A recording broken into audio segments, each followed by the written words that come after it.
I started off, I guess, in the industry, entertainment industry, probably back in 2015. And I started off as a PA on set, kind of worked my way up through different departments, and I found art department. Just soaked in all the knowledge I could. I decided to just call myself a production designer, to be honest with you. Like, the first person was a producer that I was friends with named Fresh. She gave me my first job as a production designer. It was with a 7th Streeter in D1.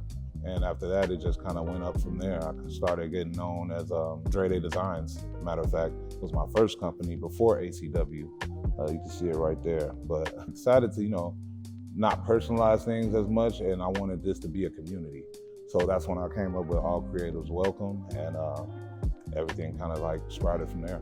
Like, even when I was doing art, I never noticed how God was prepping me for it already.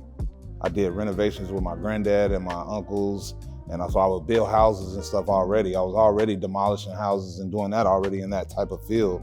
So like, when you asked me to build one on set, I'm like, oh, okay, yeah, I know a little bit of something. I could do this and put it together. But my carpentry skills and my dealing with hardware, when I was a kid, I used to break up VCRs that was broken and stuff. I'll put it back together and make it work. I grew up being handy, and then I mixed that with some of the artistry side of me. I went to Beverly Arts Center as a kid that was up the street from Morgan Park. You know what I mean? So I went there over the summers and had to draw and paint and everything like that. So I took that and my carpentry skills and kind of just put it together. And as I went on, I did self-research. YouTube University is the best thing out here for kids nowadays. So I definitely use YouTube a lot. I definitely kind of just took people's ideas, what didn't work for them, made it work for me, or whatever the case may be, and kind of went with it like that, No day is the same.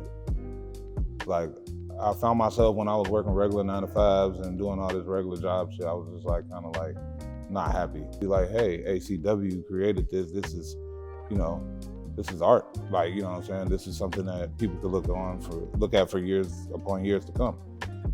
What I'm creating at the garden is a sculpture of the Sankofa bird.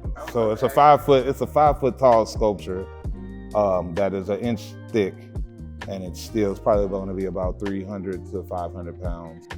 I want people to look at it and be like, hey, if that black man can do it, I could do it. Not for the art, it's more so to be like, hey, he did it. Why can't I do it? I could do it too. You know what I mean? That's kind of what it is.